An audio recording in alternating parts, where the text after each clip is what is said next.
ഇന്ന് എൻ്റെ പെരിയിൽ കൂന്തളാട്ടാ.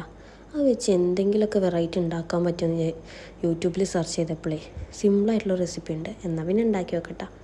ഒരു പാത്രത്തേക്ക് കുറച്ച് മൈദപ്പൊടിയും കുറച്ച് കുരുമുളക് പൊടിയും കുറച്ച് ഉപ്പും ഇത് നല്ലപോലെ മിക്സ് ചെയ്തിട്ടേ നമ്മൾ അരിഞ്ഞ് ചെയ്തുണ്ടല്ലോ കൂന്തൽ അത് അതിലിട്ട് ഒന്ന് കോട്ട് ചെയ്തെടുക്കണം കേട്ടോ. പിന്നെ വേറൊരു പാത്രത്തിൽ കുറച്ച് മൈദപ്പൊടി, കോൺഫ്ലോർ, പിന്നെ ബേക്കിംഗ് പൗഡർ, ഉപ്പ്, കുരുമുളക് ഇതെല്ലാം കൂടി നല്ലപോലെ മിക്സ് ചെയ്യണം കേട്ടോ. കുറച്ച് വെള്ളം ഒഴിച്ച് മിക്സ് ചെയ്യണം.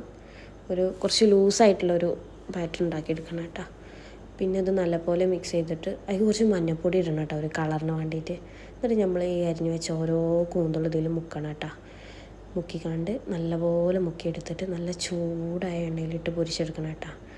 ഞാനിട്ട ബേക്കിംഗ് പൗഡറിൻ്റെ അളവ് കുറച്ച് കൂടിപ്പോയി, അതാണ് ഇതിൻ്റെ കളർ ഇങ്ങനെ. എന്നാലും കുഴപ്പമില്ല, സെറ്റ് ആയിക്കണം. അപ്പോൾ നിങ്ങൾ ഉണ്ടാക്കി വെക്കണം കേട്ടോ. വീഡിയോ ഇഷ്ടപ്പെട്ടാൽ നമ്മളെ ചാനലൊന്ന് സബ്സ്ക്രൈബ് ചെയ്യണം.